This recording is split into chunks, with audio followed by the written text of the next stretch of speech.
Hello, welcome back to Talking Salford, and it's series finale time.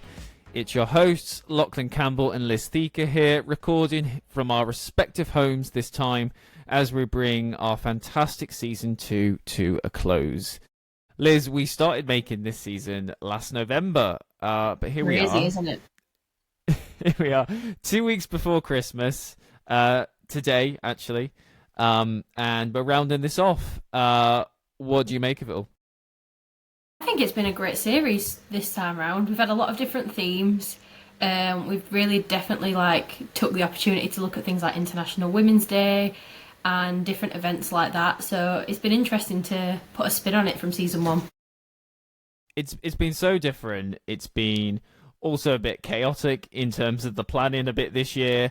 The fact that I'm saying that we started recording back in November last year and we're finishing now the following Christmas kind of just tells you a little bit about how difficult it has been for us as a production team to bring you this series. We know it's been a bit chop and change really in terms of releases over the year. We really thank you for sticking with us, but today's a bit of a celebration, and as with our best of season 1 episode, we're going to be chatting through all 12 this year, which featured 18 guests, and we started releasing them back in January when we welcomed Jeanette Campbell into our Media City studios. And the last recording happened a few weeks ago when Sharples also came into Media City. So what we're going to do, we're going to talk through some of the best bits and I guess the most poignant moments from each episode. Some I'm going to talk through, some Liz is going to talk through. We're each going to have a bit of a natter about one. And we also have some special guests that will be popping in as well today. So we have a random number generator between 1 and 12, which I'm going to spin. And that's how we're going to go through all 12 this afternoon. So I'm going to spin that wheel.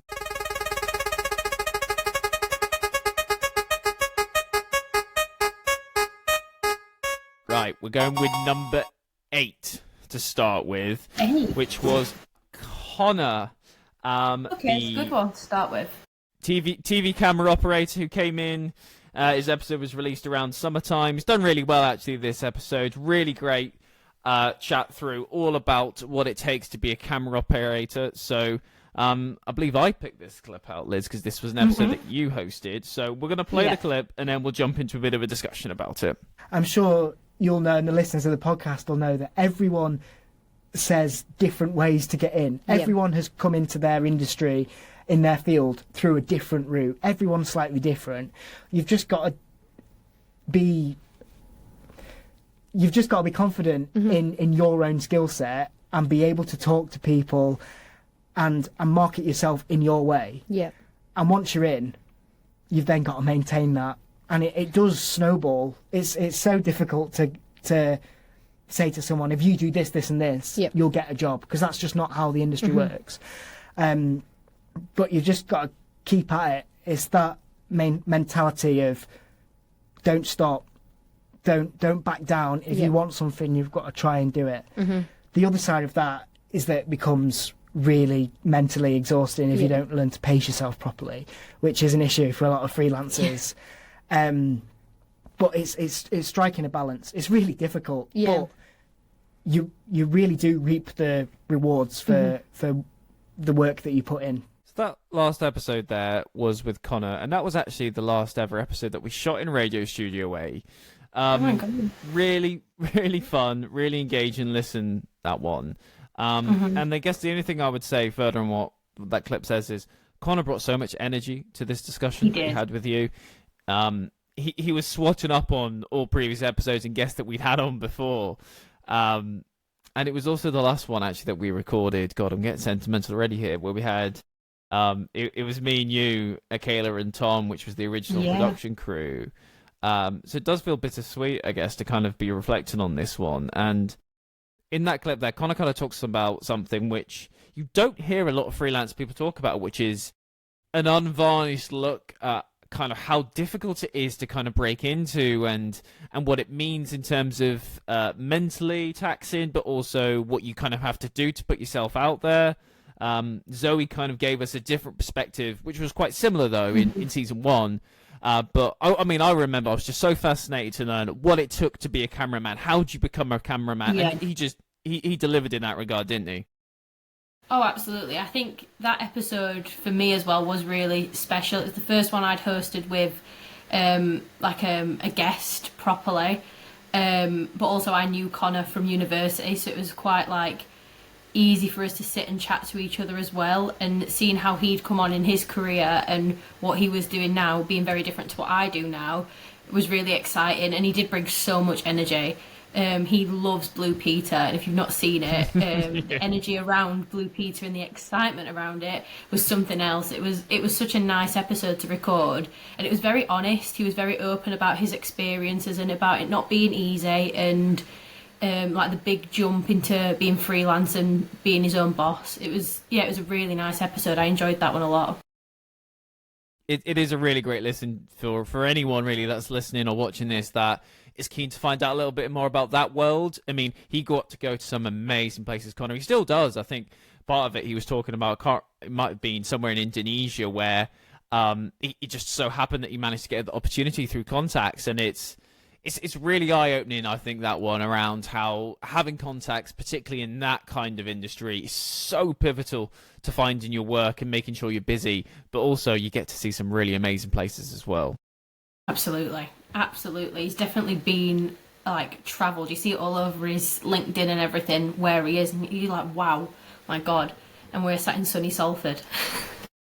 Yeah, sunny Salford. I mean, it's quite grey really today, but yeah, I mean, we had some episodes over the years with this podcast where it was so sunny in that studio, and then other times when it was the greyest, murkiest day possible. I think I've lived every season in one of those studios. It was fun to think about. Right, so that was Connor. That was episode 8. Let's spin the wheel and see where we get to next.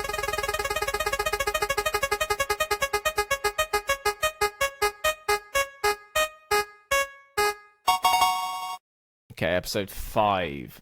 Now, this one was Caroline. Now, this is our first special guest. So, before we recorded this, we asked a couple of people to kind of give their own thoughts and perspectives, people that know the guests, on what they thought of the episode. And this is a clip from the University of Salford's Director of Music, Tim France. We are truly fortunate to have access to the inspiring words shared through this podcast featuring Caroline Redman Lusher, a beacon of creativity, resilience, and community spirit. As the creator and creative director of Rock Choir, her story resonates deeply with listeners, offering not only motivation but a heartfelt reminder of the transformative power of music and human connection. This podcast also celebrates Caroline's recent literary contribution, a new book that extends her legacy of inspiration. In it, she delves into her journey, sharing insights that mirror the values she has so powerfully exemplified in her career: passion, perseverance, and an unwavering commitment to fostering community through music. And I also have, as an early Christmas present, in its gold wrapper, a copy of the book, which I shall be reading over the next few weeks. From her pioneering work with Rock Choir to her philanthropic efforts that have touched countless lives, Caroline's journey is a testament to the profound impact one individual can make. Her ability to blend entrepreneurial spirit with artistic innovation offers invaluable lessons, especially to aspiring creators and change makers. Listening to Caroline's voice in this podcast feels like a call to action, an invitation to reflect on how we can contribute to our communities, pursue our passions fearlessly, and like her, leave an indelible mark on the world. This narrative encapsulates why her words resonate so deeply and why her story is an inspiration to all who hear it. It's a really nice clip from Tim there. Yeah, it's lovely. I think one thing he talks a lot about there is the inspirational element of Caroline and her story, and that really came through in the episode. She's a very passionate storyteller. The fact that she's written a book about herself kind of gives you the feeling that she's someone that is very good at being open about themselves and about talking about their own story. but it's really quite touching in places, her story itself. Yeah.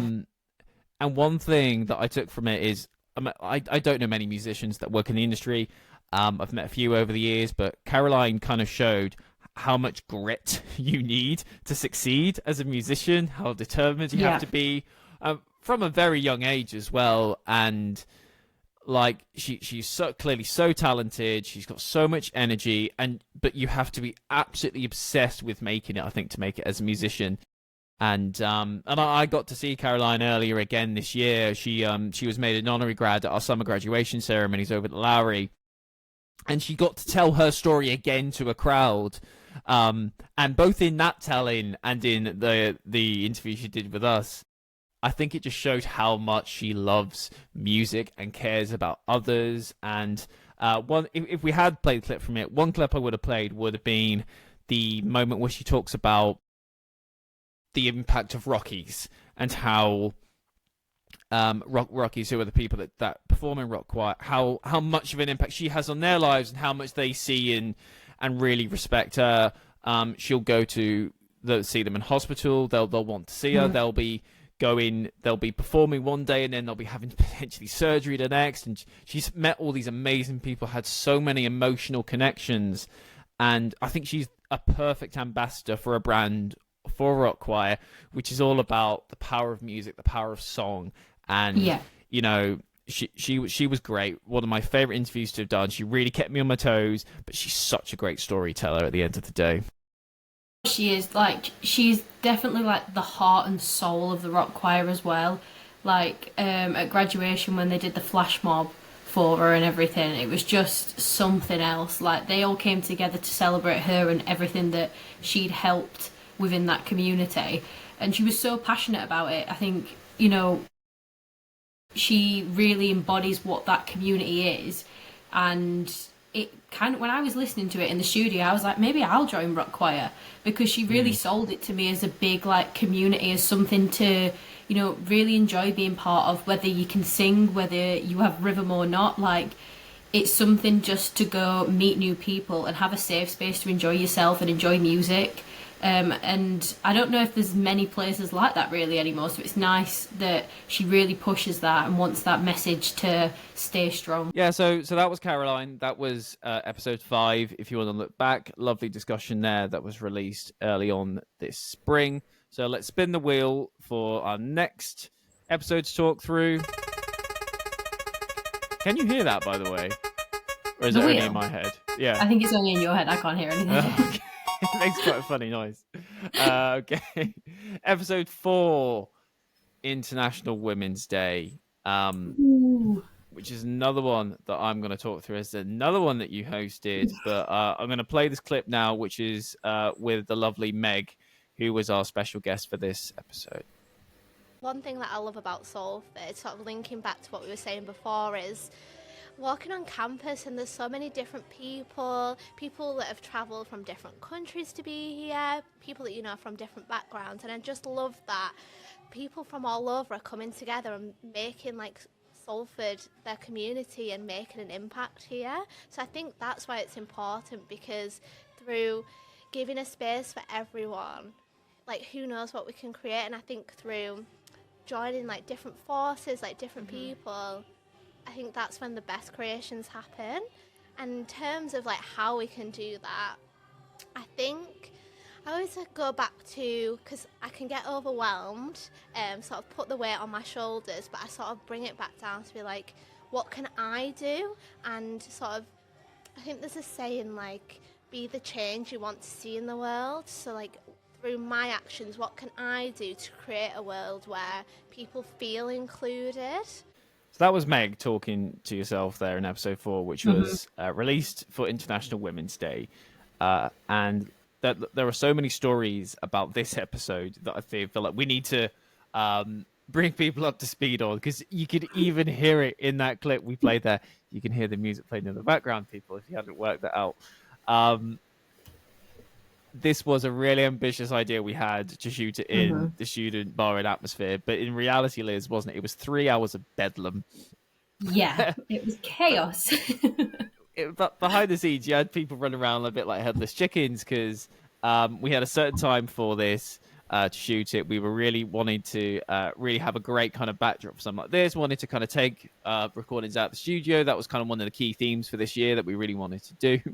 But the music was too loud, and they wouldn't turn it down. The cables weren't connecting at one point. I think the mic didn't turn on. I think we booked in so much time for it, but I think we then had to kind of make sure we were able to actually get the recording done and dusted really in that time because of all those like technical faults that we had on the day. But it was we had such a big crew for it as well, and it was really lovely to do that. We had lots of people there. And but the conversation itself was just great, and it's quite similar to this episode because it was a bit of a clip episode, wasn't it, where we played lots of clips from other episodes. I really enjoyed it.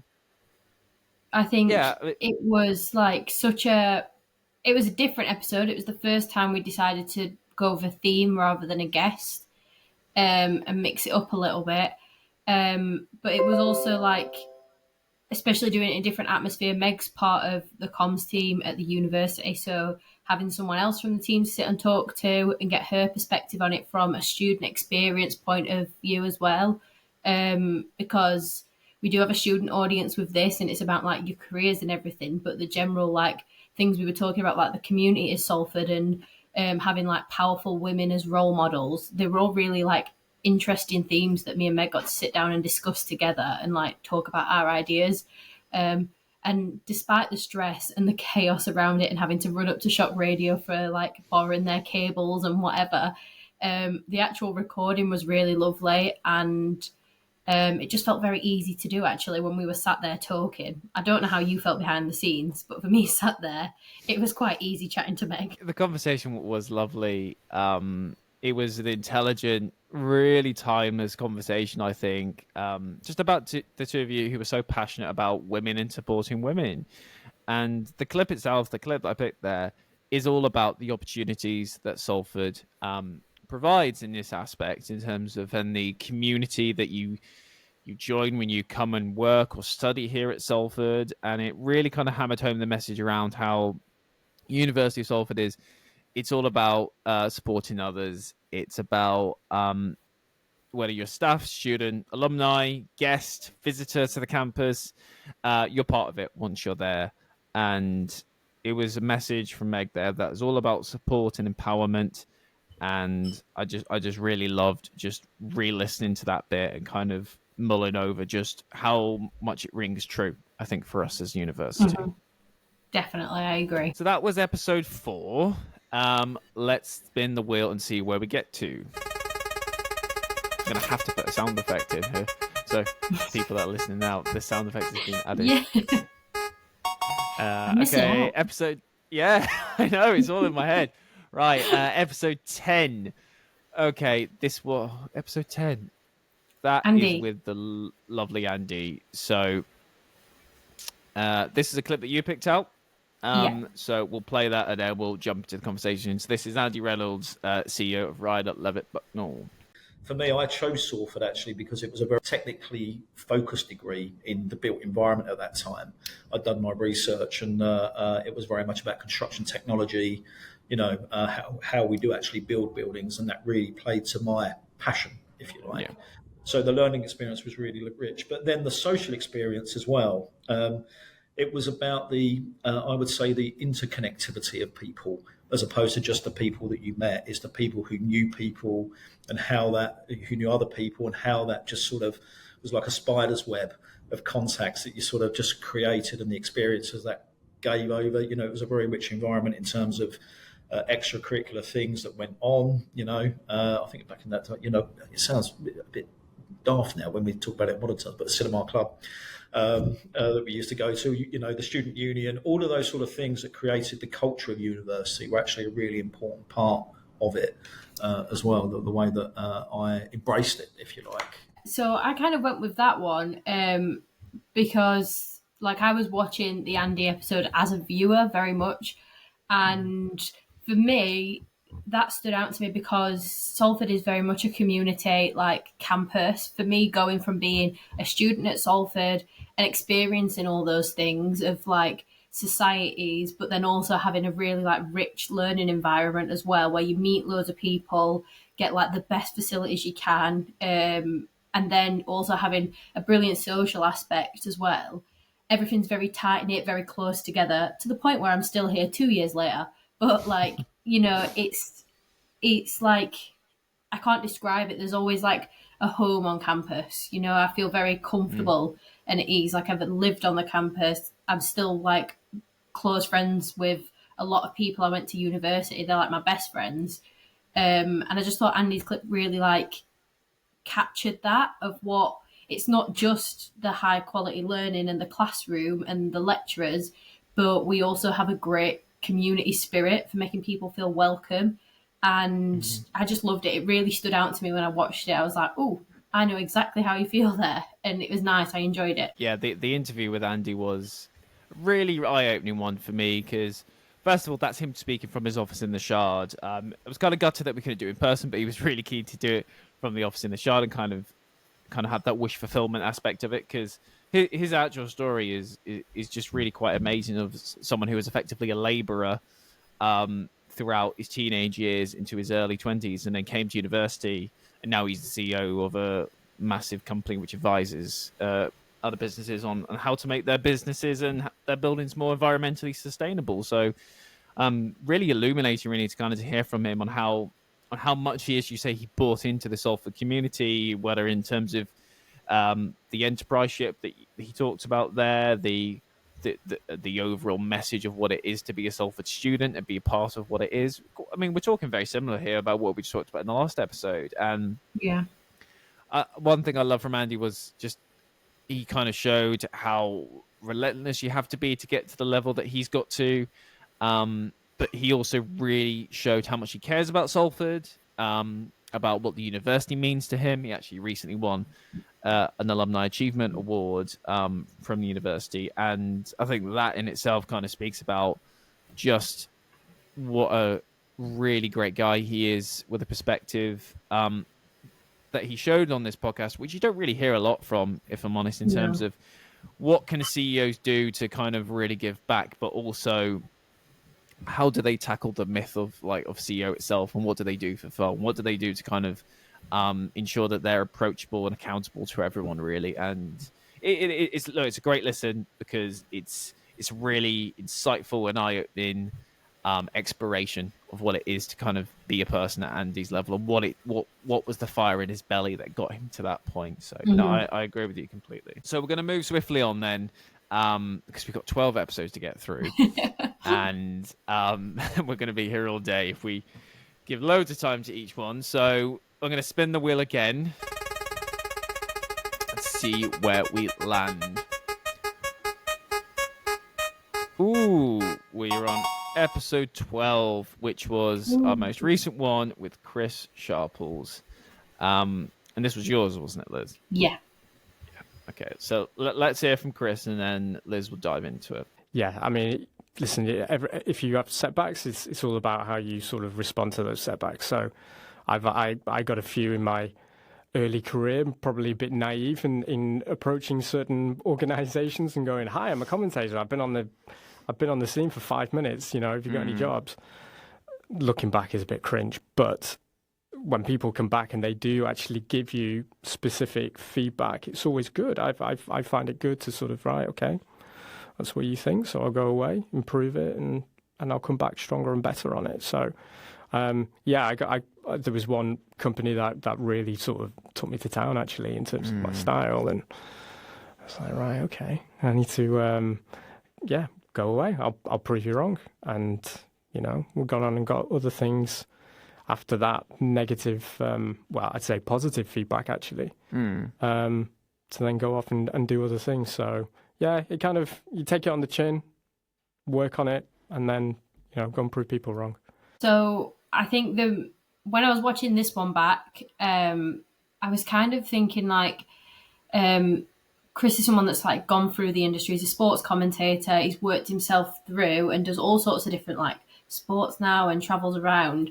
And I was really looking for something that captured the like difficulties of going into the media industry, especially at the minute. It's quite competitive.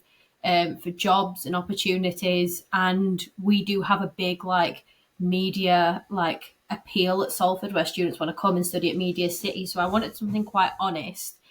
So I went with that clip about, jumping straight in. He said, like, within the 5 minutes, look what I can do. And then he was turned away.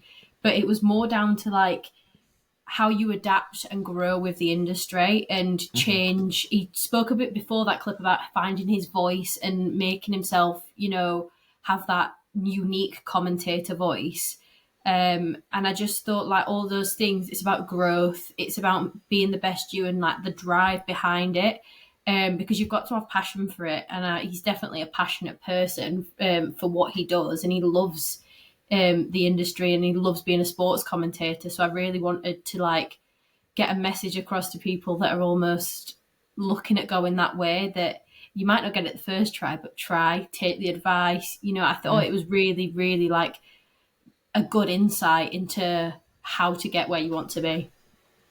That's a great point, because I think that's really a theme of this season, really, is overcoming setbacks. I think a lot of the guests we've spoken to have had to overcome some level of setback in their career.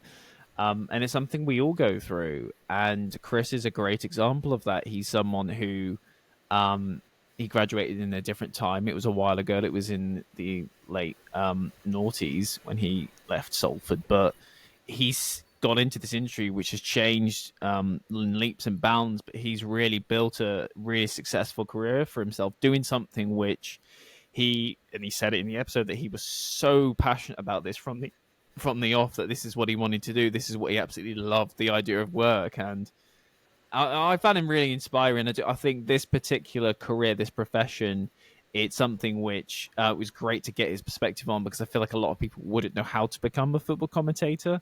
And that's why the episode is how to become a football commentator, because, it really provides an insight on a career which so many people, I guess, would like to think about doing, but don't really quite know how to do it. And he's a great role model for the industry. He truly is. I mean, I guess some people could say it's a bit of a niche role, but it as he goes on to say, it's integral to how we consume sport. The person telling you the story, he's a storyteller at the end of the day, and he can't stop talking, and that's a lot. That's a lot to think about. Another thing that I nearly picked with that episode was a clip where he said, "You've got to be like do your best performance or put your best show on, because there's always one fan that match could be the most important match for them." So every time you can't do something, it might be a small game, but you can't go it with half energy, because that could be like the most like dire moment for a football fan, just that one person listening. And I just thought that was like, wow, like you never think of it like that. You always think of it on big grand schemes, but like it's football especially is very like an integral part of British culture. So for him to word it like that, I was like, wow, yeah, putting it on that scale is pretty cool. I think that's a great way to think about it, isn't it? He's and again a very honest and candid reflection on what it takes to do that kind of role, and which doesn't sound easy at all. It really doesn't. And obviously there's also the bit where it's really interesting to hear about how the job has changed so much in terms of the jumper technology with the profession as well. Really kind of shows that it can happen from anywhere at any time, which is something I never would have thought possible a few years ago, that the commentator on the sport I was watching might not be in the stadium. It's it's a really, really interesting concept, I think, to have to think about. So that's Chris's episode. Let's spin the wheel and keep going. I think we're had 4 or 5 episodes down now, so still a way to go. And we're going to head now to quite earlier on the season, which is with Vicky Hawkesworth, the Radio 1 DJ. And Liz, you're going to talk us through this one. So let's hear from Vicky first. And then I got the call from Aled, and he was like, we want to like offer you 2 shows, the 28th, 29th of December. Okay. And he was like, and we're going to pay you. And I was like, oh my gosh, amazing. This is the first time anyone had ever paid me to present, and it was Radio 1, and I was like, that's wild. Yeah. So I went into those 2 shows, and I was like, do you know what? I'm never going to be back here again. And I sound like such a pessimist, but I was like, I want to go in with thinking that I'm never going to be here again. Yeah, because if I think I'm proving, like obviously I did work hard and I prepped and I made sure that I was showing what I could do in those shows. But I was like, if I go in and think I'm fighting to be back, I'll hate myself for every mistake, or I'll be like, oh, and I won't enjoy it. And in the case that I might not ever be back, I want to enjoy these shows and be like, I've been on Radio 1. So I went in and I feel like I enjoyed those shows more than any shows I'd ever enjoyed before, because I was like, I'm just going to have fun with it. So I kind of went with that one. Vicky, by the way, was such a bundle of joy in the studio. Like, if you can't tell from that clip, she had so much energy. She spent like so much time just talking to us, and she really wanted to be there. I think she had as much fun as we did recording it. It was a really great episode for very early on in the season. And I kind of went with that one because this was like the point of her career kicking off, like just before she got the permanent position or she was regular on Radio 1. It was the bit where she got to do the 2 shows over Christmas. And I really thought of it as like me in that situation. Like, I'd be panicking, like I have to do everything right. And me a couple of years ago would have like, this is the opportunity to, you know, you might get a full-time job, and you go in thinking about it that way. It puts so much pressure on that you kind of make yourself a little bit ill about it. And I just thought it was a great opportunity to talk about like living in the moment, that you should take every opportunity and enjoy it. And because you're going to look back in a few years and you don't want to regret it. That's such a special thing. And for her to say they're like 2 of her favourite shows that she's ever done is huge. To say that she's a regular presenter now on Radio 1. And I was like, yeah, why did I not enjoy some things that I did when I was at uni, like experience that I had, because I was putting too much pressure on myself. I just think it's a really important message. Like, enjoy every little opportunity, big or small, because you'll appreciate it a lot more. And yeah, I just thought it was a lovely clip of her like growth to be in where she is now. That's so well said, Liz. Like, I never thought of it that way, but this is really for all you new students, you new graduates that are trying to work out how the world of work works after graduation. Watch this episode. Vicky is so good at articulating all those emotions, all those feelings around, oh my God, I've got this opportunity. I can't mess it up. I've just got to, just do my best, but I can't get too worked up about it. We all have gone through those moments where it's that you're getting that experience. It might be unpaid. You're just like, I've got to make an impression here. I've got to show that I'm like fully into this. This might lead to a job. She's just so good, as you say, at telling that story. Yeah. And she's also a classic example, I think, of almost like constantly having self-doubt about yourself. I think there are multiple times in her story where she kind of says, oh, she felt like how has this happened to me? Like, oh, this isn't going to work out. Oh, I'm not going to get this. Oh, I'm not going to get that. The term is completely escaping me what it is in terms of exactly what that message is all about. But it's like, she just had so much just, oh, come on, I can think this through. I'll write it out. She had so much self-doubt then, whereas that, what's it called? When you think you're someone that you're not. Oh, like imposter syndrome. Thank you. There we go. Imposter syndrome. Oh, that was going to bug me. Yeah. Classic example with Vicky that of imposter syndrome. And you know what? Having met her, and I was so nervous about doing that interview because it's not often as an interviewer you're interviewing someone of that kind of level that literally talks on the radio for a living. Yeah. You really have to up your game because they will just go. They won't know when to stop, and you've kind of got to be like, right, okay, how do I keep this conversation flowing? How do I keep it on task?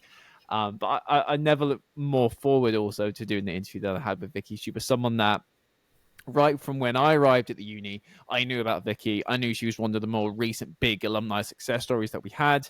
I was mad keen to get her on with the podcast and just delighted that we were able to land it. Particularly it was that first recording that we did in Radio Studio C and D. And it just worked out so well. And you're right, she was so refreshing, so funny, warm. And if you are interested in a career in radio, listen to that episode because she will absolutely articulate everything you need to do. And the big advice that I remember from that is all about student radio. Get involved in student radio. Mm-hmm. No, she was brilliant. She was just, like I said, she was a bundle of joy. She was just so energetic, and just so candid, very honest about her experience, and that it wasn't an overnight thing. And she's like a real grafter in the industry. And I just found it so inspiring. Sat in the room where remember like my jaw was dropped, like listening to her. I was just amazed. I was completely in awe. Yeah, no, she was absolutely fab. So do listen back on that. Right, we got to keep things moving because there's still so much to get through. So I'm spinning the wheel. Hopefully it remembers what I spun before. Otherwise, we'll be here a very long time. Right, it's come up with 12, but we already had 12. So we're going to go with the nearest number to that, which would be 11. And that's going to be the Energy House episode. So this is another special guest. So this is Lindsay Taylor, the curator of the University of Salford Art Collection, talking about the episode we did with Mishka, Henner and Emily Speed. I'm Lindsay Taylor, curator of the University of Salford Art Collection. I really love this podcast because of how honest both Emily and Mishka are about their very different and personal journeys to becoming artists. It's really fascinating to hear about their varied experiences, from football and chicken factories through to Paris and Japan, and to both coming to Salford to spend 18 months as artists in residence at the Energy House Labs. They reflect very much on the importance of relationships in the conversation. This is throughout their lives, including teachers, families, partners, friends, peers and curators. But what interests me most about their conversation is how they both felt they didn't conform at different parts of their life and how they both failed and survived. And above all, how they both really love what they do and enjoy it. So this is another one that was quite a long time in the making, but was really, really worth it in the end. Because in my view, this is the most honest, frank discussion about life as an artist that I think I've heard. Mishka and Emily, they, as Lindsay says there, they were both so honest on their reflections about how they forged their careers, but also really unpicked the industry itself, the struggles that you can have, the lack of funding you get, sometimes the lack of support. And it was just so candid, and particularly Mishka, about upbringings, about early impressions of art. I think he didn't have the greatest impression of artists from when he first kind of jumped into the industry to where he is now. And you know, it was just brilliant to have a flowing conversation, to bring those two artists in together in the studio. It was so good that we did it in the studio because they're vibing off each other the whole time. You're getting this really overwhelming perspective of what it takes to be an artist. And, you know, this was all about promoting Energy House's artist in residence, which they've both done. Emily is coming to the end of her tenancy soon. And it's just such an enthralling listen for anyone that has any interest in art or what it takes to be an artist. And these guys, they're a few decades in now to being an artist, so they really know exactly what the art world is like and how it's changed. And I think it. So big thanks to me to the art collection for getting this one together, because I feel like this episode will just be listened to for so many years to come from people that are interested in this area. I went into this not really knowing anything about the art industry and then came out very interested. I'm not an artist. I have no artistic ability, to be honest with you, but it was very interesting to understand, like, you don't just, create a bit of work and then it does amazing overnight. It's quite a grueling industry from what they were saying. And they were so open about it, and how they found their passion and stuck with it as well, even though at times it was quite difficult to want to stick with it. Yeah. And the honesty was just the highlight of the episode for me. They were so open about it, and as if they were kind of saying like, this is what you should expect if you're going to go into the art industry. It's hard and it's difficult. It's not just a walk in a park, but do it. If you're passionate, you'll get there. It had so many lovely messages behind it, and you were right, they bounced off each other so well. It felt like a different episode to what we'd normally do for me. I don't know about you, but because they weren't alumni either, there wasn't as much of that looking at Salford sort of thing to it, but looking more at the art and the programme that they were working on and stuff. I was a bit nervous for this one, I think. But actually on the back, it is one of my favourite episodes from this series because I just loved how honest they were with their speaking about the art world. It was really fascinating. No, I completely echo what you're saying there, Liz. I think it was very different to what we've done previously with the podcast. And maybe it was a bit like a really fun diversion to do because, we moved away from students and that kind of perspective to actually what it's like in industry really in this area. And what we had Short Supply on in season 1, the Art Collective, and I can actually say that Molly and Rebecca recently got married. So we have had guests that have gone on to tie the knot after appearing together. So many congratulations to the two of them, who came at it from such a different perspective to Mishka and Emily. They're almost like polarizing in their unique kind of perspectives, but there were some similarities around access, around finding your feet, around what support artists need from a very young start in their careers. And I think this is almost like a part 2 of that conversation with Short Supply, because it's all about people that are, once you're in for a few years into this, like this is how it actually really is, and this is what you need, and this is how you get projects. And that's why I'm very proud of this one, because not only is it one of the more stimulating discussions I think we've done in the recording studio, but it's very honest. It's completely candid about what an industry looks like, and that's something that I'm really proud of. Yeah. So, right, let's spin the wheel again. Must be at least halfway through now. I think we're halfway. Yeah, I think we are. Yeah, I think we are. Yeah. I'm checking off who we've done at certain points. Right, up next, we're going right to the start. So we are going to now hear from Jeanette, who flew over from New York, from Morgan Stanley. So you're going to talk us through this one, but let's hear from Jeanette first. So let's talk about life in the Big Apple then, because you've been out there for a while now. What are some of the key lessons that you've learned from moving out there? I mean, it can really eat you up if you don't compartmentalize it. It's a big city, it moves really fast, and it's true, it never sleeps. And so, coming back to the UK office, it definitely is a slower pace, than our New York office. Everybody's pretty intense over there, but I think one of the things that I love, I remember before I made vice president at the company, someone pulled me aside and said, this was in London, said, perception is really important, and if you ever want to make VP, you need to stop high-fiving people. And so, I was just like, what are you talking about? And I moved to New York, and it's all about the high fives over there. And so I remember when I made VP, and I literally went around the floor just high-fiving everybody because I was just so excited that I'd got promoted. So I think my personality and how, in your face I can be, I think it really fit there compared to at times how I felt in London. I kind of overwhelm people a little bit in our London office. So it's been an amazing experience. When I was watching Jeanette's back, I do really love Jeanette's episode.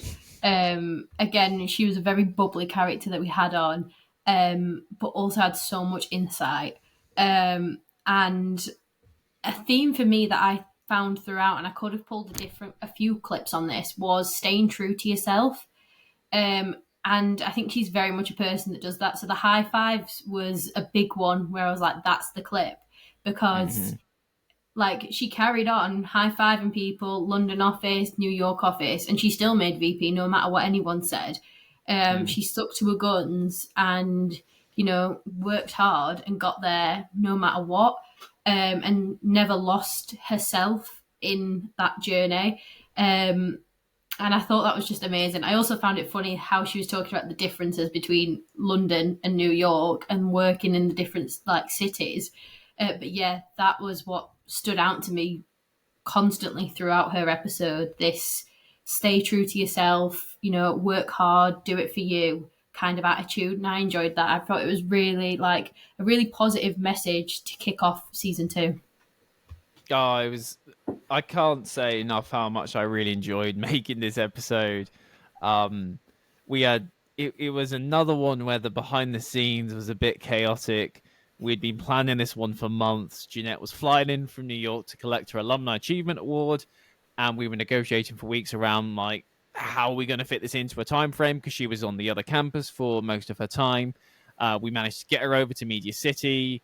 And I think we had like an hour and a half to record, and I get her back to the other campus, and it just everything about this recording went so perfectly. She's such a ray of sunshine. The moment I saw her, it's very nervous when I was speaking to her for the first time. I spoke to her over Zoom for the briefing before we did the recording. I was so nervous. I'm like, what's this going to be like? I felt like she might be a bit more intimidating. But she came across just so eloquently, such a delight to speak to, so honest and happy, made just the discussion flow so smoothly, and was very happy to be like as eye-opening about her career and past as we've ever really had from a guest. I think right from the upbringing in Northern Ireland, from like the impact that her parents had kind of had on her kind of upbringing, and she was a bit of a rebel child, and then she gets to Salford. She goes crazy for the music scene. She goes to London. She told us about those crazy interviews that she did for whether it was I think it was MTV or Morgan Stanley. Just so much detail there. And then, as you say, and then also sharing about culture differences between New York and London offices. She had zero ego on her whatsoever, despite her like elevation where she's got to in her career. And she was just so down to earth. And what she was also just, as you say, a great presence to have in the studio. I think she was great with everyone. She was so personable, so friendly. And you're right, it really was the perfect episode to start the season. Yeah, it was a good one. I enjoyed watching it back, actually. I forgot how much I really enjoyed that episode. Yeah. So I think we've actually only got a few to get through now. I'm kind of losing track of time because obviously there's quite a few. I think we've got 4 to get through. Yeah, so I think 4 as well. We'll keep spinning the wheel and seeing where we come up with. And next, episode 6. So this is Michael Haley. So I'm going to talk us through this one. We're fortunate to have the facilities here to host teams on pre-season camps. So I don't support a Premier League team. I'm a Plymouth fan, and they're not sponsored by Adidas, unfortunately, and nor would they be big enough to warrant coming over. But we had Arsenal first team. They've been twice now. They come and they stay here on campus. It's always great to have the players and the staff associated with the club here on campus. They've done that 2 years in a row now. We're hoping for a third if they come in the pre-season for the 24-25 season. We have the All Blacks here for their World Cup warm-up tour. And so you see these players, and don't get me wrong, it's great going to games, but seldom do you get to sit in and watch a training session. And the ability to do that, and you gain an appreciation for how athletic these guys are. I mean, the footballers are different from the rugby players, but even so, you work with them hands-on. You see them train and what they put themselves through, and the physicality of both sets of players is extraordinary. So this episode was actually recorded around the same time as that episode with Jeanette. But because Michael, as you can see there, was on the Adidas campus for the recording, it took a little bit longer to get this one signed off because they had to give it the approval. And it was another bit of a departure for us, this one, as this was about knowledge transfer partnerships, or KTPs. And it was really eye-opening to have that chance to really kind of hear about the pretty cool opportunities that you can do through research through KTPs. It was a good little myth-busting exercise, really, to start that episode. But look, the selling point from this episode, for those that haven't watched it yet, is the glimpse we get into the world of working at one of the world's biggest sports companies in Adidas. He was speaking from us from Herzogenaurach. I'm going to try and say it. There we go. In Germany, which is their international headquarters, is where a lot of expats, so people from across Europe, from America, from South America, they all work there. But as a sporting fanatic, I held on to every word that he was saying about what it's like to work there, how they work with the athletes, and the access they get as well. It just sounds like a dream job. He's really quite humble about it all, Michael, but I think it's pretty cool in the stuff he gets to do. And also, kudos to him for moving to Germany to kickstart your career. I cannot think of many people I know that would have moved to the middle of Germany as their first proper job. No, I think with that episode, I didn't really know much about anything that he did. I was producing the back of that one on Riverside, and I was fascinated. I mean, I'm a big football fan anyway, but then when he was talking about like he's flying to and from and like working with the footballers to get the perfect fit on their shoe, and then he'd like analyze where they were running on the bottoms of their feet, and like what is this a job? Like it didn't. You just don't think these things are real. And honestly, I was fascinated. I was like honestly couldn't just fathom this was an actual thing. And I thought it was so cool. And then in the last clip with him saying like the All Blacks go there and did their like pre-tour, and Arsenal have been like, what a cool job. I feel like we've had a lot of those this season where very like different like jobs that you wouldn't think of, but his was like probably top for that. I was like, oh my God, this is really cool. Now I want to change my degree. No, I don't. I'm really bad at science, but still, it was just fascinating, the whole like thing. I really, really enjoyed it, and I didn't realise I would going into it, but learning about that side of the university as well, the KTPs, yeah, it was something I'd not really heard of before. So it was nice to mix it up a little bit. Yeah, it was. It is such a lovely time I think I had with Michael there. And look, it's an episode which I think more people would check out, because KTPs might not be the sexiest thing you've ever heard, but look into them because there are some pretty cool opportunities you can do with it. And from what I remember rightly, he was able to do a project with Clark's where he analysed like I think 100 different kids' souls in terms of being able to find the perfect shoe for what young children wear. And that's a pretty cool hat to hang your hat on. Yeah. And so definitely think that one should be checked out, because as much as it is a great tier about Adidas, I think KTPs itself sound really, really cool. So 3 more to go. So let's spin the wheel for one more time and see where we get to. So it is dropping on 3. So that is women in STEM. And yep, this one's from me. I went up to Bremen, where the biophysicists were focused, and that was a real eye-opener to me, because I hadn't realised the world of biophysics has a lot less women in it. Interesting. So when I got there, everyone was blokes, and there was a lot of testosterone in the room. And I gave my presentation, and I was an established postdoc by now. I felt quite expert and quite confident in my field. And I gave my presentation, and the audience directed their questions to my boss and not to me, which I was really taken aback by. And I was quite flabbergasted at the time and a bit shell-shocked. And then afterwards I felt really quite angry about that. So this was our first hybrid episode where we shot the first part with Chloe in the C building there. And then the second part was done online with Pav, where she was actually in her office for the recording. This was all about celebrating women in science, Women in STEM Day, the first special of the season. And that clip there is from the conversation with Chloe, where she was talking about her journey as a woman in STEM and how she felt overlooked and passed over when doing her job because of the fact that she was a woman. And I remember doing the interview in the C building and you can kind of see it there. I was quite taken back with that comment because we hadn't, in any briefing or talking on with Chloe, we hadn't talked about that particular incident at all.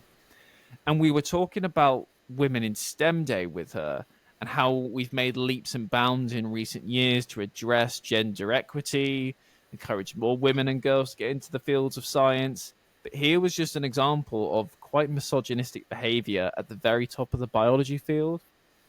And as a man, I was very affronted by this. And I remember we shared that clip online on Women in STEM Day. And we still had comments on that kind of saying, oh, you know, maybe she misread the situation. Look, this isn't about gender and that wasn't the problem there. And I just remember being so disappointed. Like, you're just missing the boat. She's telling this story for a reason. And it is what happened. And, you know, today is all about, or at the time was all about just lifting women up that are in these fields, that are leads in these fields. Chloe's great. She's a professor. She's at the top of her field at the university. And, you know, I'm really happy she told that story because, Liz, I think these are the stories that need to be told, aren't they? Oh, absolutely. That is definitely one of the standout bits from that episode. I remember, like, because we were set up in the C building for that one, and I was sat behind the camera, and you just, like, in disbelief a little bit, but then at the same time you're not, and it's really, like, irritating. Like, I've never been in a STEM setting, I probably never will be, but it must be quite challenging. But it's also why we have these days, to encourage more, like, young women and girls to want to get involved in science, engineering, maths, like, and having someone like Chloe to come and speak candidly about her experience, but then go on to speak about how much it's changed and why it's important for girls to get involved in STEM in general. It was a really brilliant episode, and it was quite cool how we split it in half. I don't know if you remember as well with this episode, it was the double recording day. So it was quite a chaotic day. We did one I can't remember, did we have Caroline in the morning? And then we went over to main campus and did the first part of STEM. So it was a very chaotic day, but it is still, like, one of those standout moments that I remember from this series, is her telling that story. And it just being so, like, powerful and as if, you know, it's a really good clip. I think I must have repressed the fact that it was a double recording day on that day. I only just remembered then. I was like, I'm sure I remember sprinting from one end to the other with, like, loads of equipment. I'm pretty sure that happened. Yeah, that did happen. And oh gosh, I think it was Caroline in the morning. It was, yeah. I think we did her, like, Caroline at 10 in the morning, and then we had to record this by, like, 2 in the afternoon. Yeah. We had to do it in an hour. This is the thing. That's beautiful insight there from Liz as to how chaotic the process really can be in terms of arranging to get these people there. Because I think Caroline was doing her tour. I think she was in Sheffield the night before or something, and she came over to Media City for it. Then Chloe kind of squeezed us in during her lectures. It can be so difficult to align it, but when it works, it just works, and it just did on that day. I'm so proud of this episode. The interview that we then did with Paz was also really great as well, where really eye-opening on the challenges that women have, particularly those that are coming back from maternity leave and, like, trying to continue in their fields whilst also being mums. It's really important listen. And I think what I love about that episode is it will be timeless. The content in that episode will, for many years to come, people will be able to reflect back on that, and hopefully some of the challenges posed will become obsolete, but some I'm afraid are still going to continue to be a regular thing. So please do check that one out if you haven't, because really, really great interviews there. Not bigging myself up here, but in terms of what they said. So 2 more to go. So for the penultimate time, I'll spin the wheel.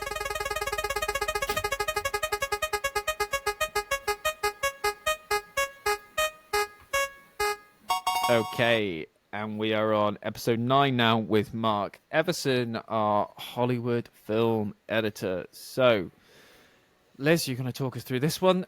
and let's hear what Mark has to say.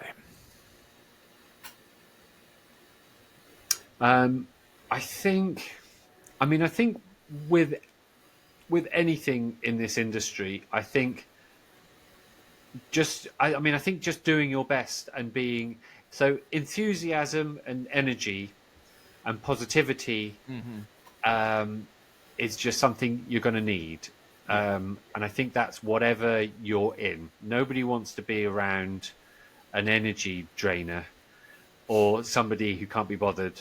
Yeah. Or, you know, if you haven't got enthusiasm for it, it's not for you. And I think, you know, I think you've just got to be a really hard worker. Like it astonishes me how hard people work in this industry. I want to start by saying Mark's episode was so interesting. And I loved it. He'd literally done like so many shows and films that I absolutely love. So it was a little bit of a fangirl moment for me seeing someone that had actually worked on these programs. But he spoke about passion and enthusiasm in that clip. And I just thought it's so important. And he was a person that definitely showed that as well. Just that sheer passion for his industry. Starting off, he was working like in a bird's eye factory, he said at the start of the episode, and then got a phone call saying that there's this job. And he moved to Manchester, quit his job. I think he said it was sprout season at the bird's eye factory, quit his job and started working in docks. And then he went on to work in comedy on things like Peep Show. And then to work on amazing films like Paddington and Wonka more recently.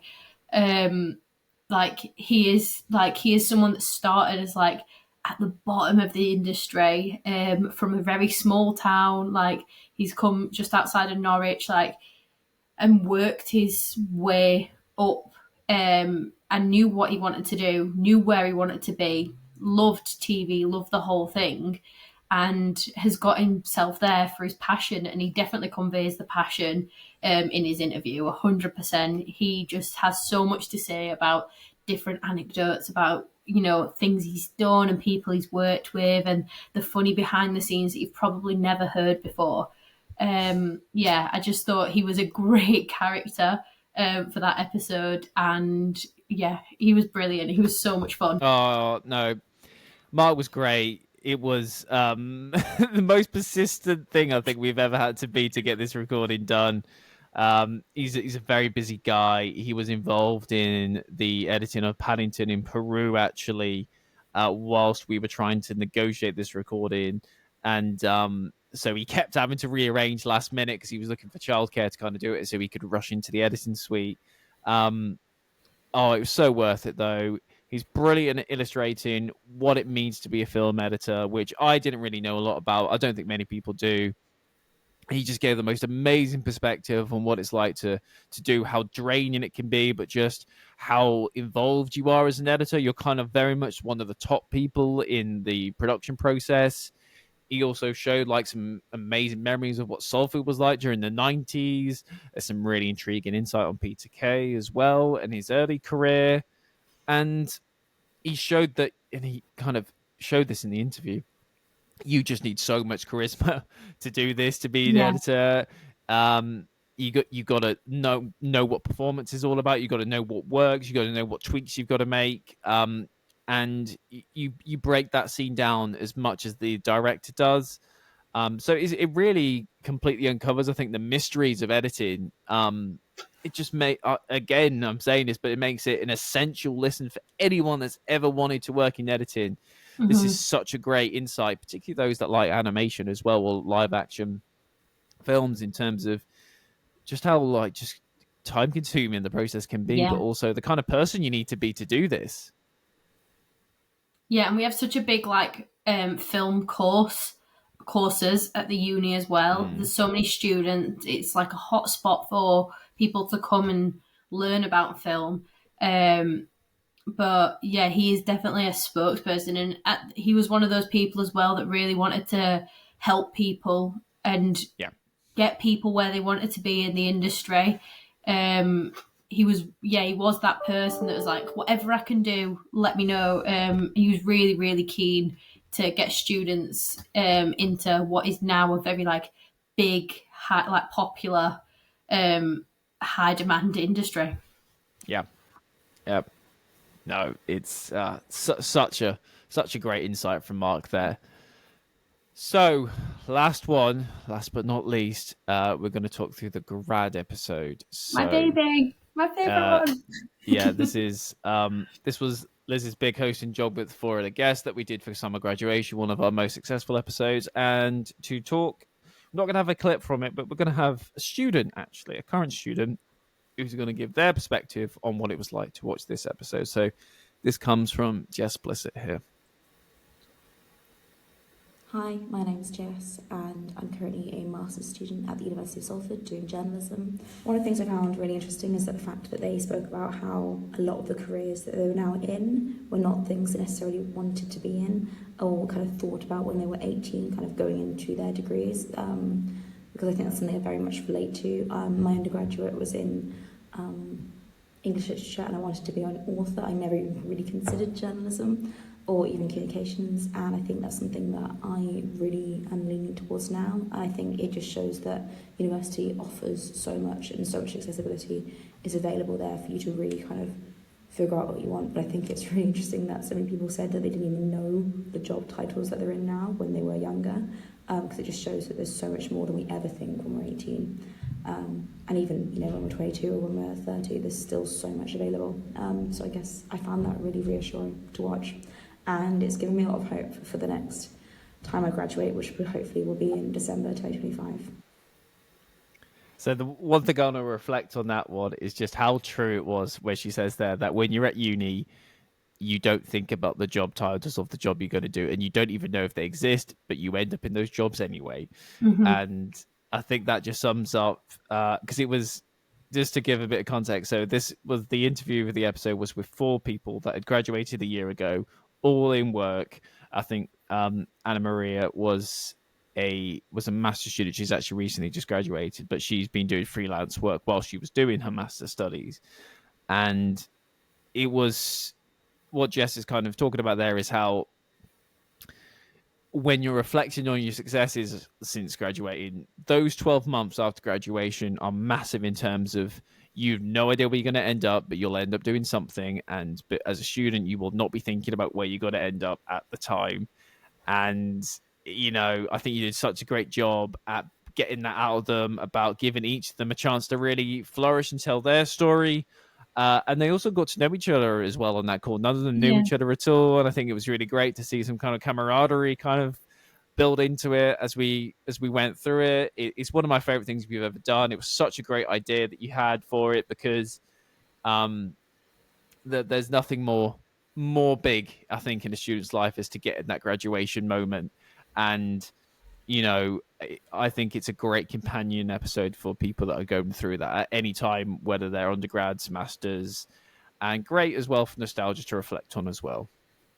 Yeah, I love this episode because when we were recording, it was 1 year on from my graduation as well.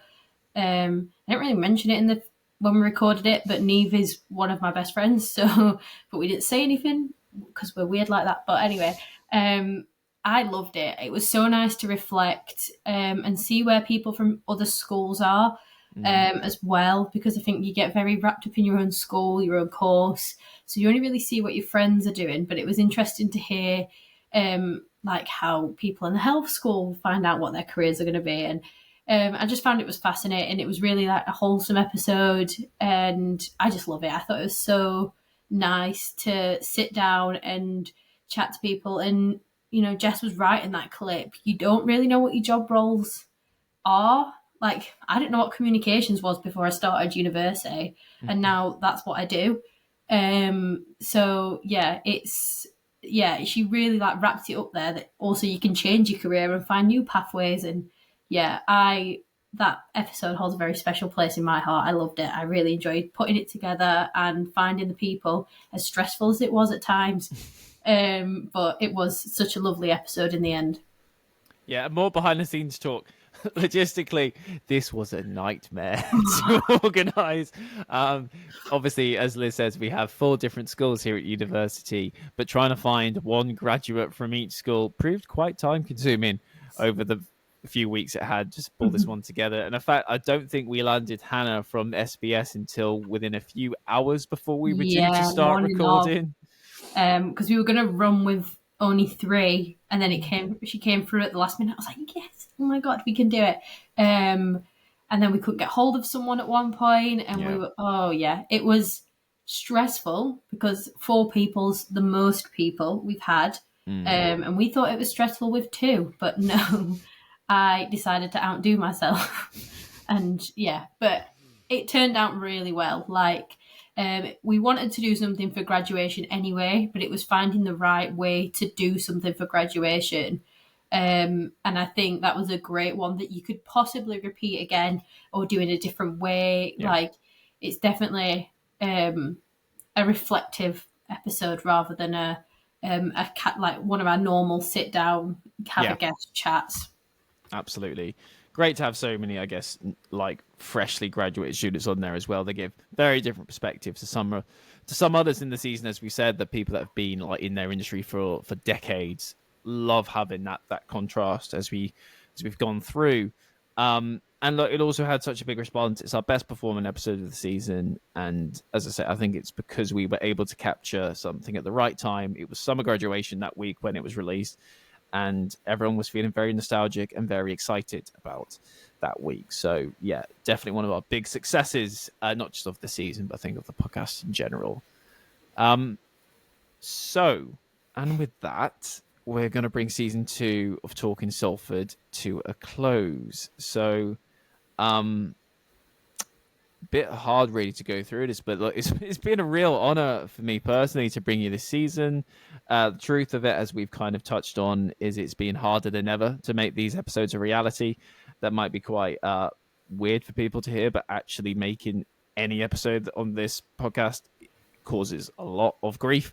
It's a lot for everyone to do, whether it's editing, setting it up, or getting people actually there in the studio. The Riverside has been a blessing for us to do so many online this year, but obviously we'd love to have done more in person as well. And there's a lot of people that I want to thank for us to get into this point. But Liz, I want to give you the opportunity to kind of give your thoughts really on this season and what you've loved about doing it this time. Oh, this season, there's been such a variety. For myself, I've really enjoyed being able to get a bit creative with the episodes and kind of just like word vomit ideas at you and say, I think we should do this. And you kind of go, okay, let's make it work. And most of the time they do eventually come together. But it has been nice to, mix it up a little bit and add a bit of flair to them to keep it fresh for you guys listening as well. And we've had so many amazing people on this season.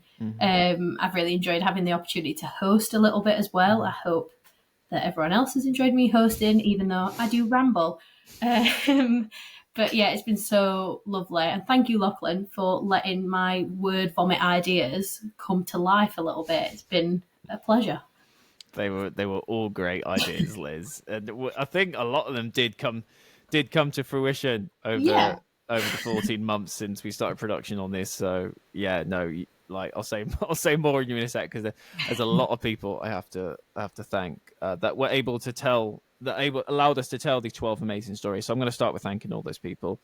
First, I'm going to thank all our guests for giving us their time, energy, and most importantly, their stories. So thank you to Jeanette, Vicky, Chloe, Pav, Meg, Caroline, Michael, Anna Marie, Neve, Hannah, Carolina, Connor, Mark, Andy, Mishka, Emily, and Chris. Wow, a lot of guests. Yes, a lot of guests. I want to thank Helen Jones, Maria Dickinson, and Kate Hook in the University of Salford's comms team for allowing us the time to make these episodes happen and for continuing to support the podcast endeavors. Thanks to Rick and Rob over at Media City for their help and backing for the podcast by allowing us to shoot and record in their workspaces and always finding the time to help us when we come knocking. We have had a massive behind-the-scenes crew making this in terms of every production. So the researchers this year, Nicola Wiley, Tom Kitchen, Akela Hewitt, thank you to them. Our directors and editors, we had Tom, Liz, Akela, Femi Olewola, Max Hayes, and Adam Cowell. Thank you to you guys. Our producers, Liz, Akela, Jessica Luxka, Femi, Polly Riggs, Debbie Maza-Ekosua, Sam Wood, Katie Louise Buxton, and Matt Spink. And lastly, my thanks goes to you, Liz, my podcast partner in crime. You, from the very start, back in March 2023, helped make this podcast a reality. And so you deserve all the credit in the world for the success. It's been an honor doing this with you. Thank you. You too. You put so much effort into this. I think it wouldn't be a thing without you. So give yourself a big pat on the back, honestly. I am just so glad that we've managed to complete this season. Really, that's for me. That's been the achievement. But look, to every single one of you out there who has watched, downloaded, listened to an episode this year, thank you. And look, if you are a student or a recent alumni who've been inspired by one of the stories, then you are most welcome, because look, you are the people that we want to help, and it means the world to know that we've helped shape your journey. So look, thank you and goodbye.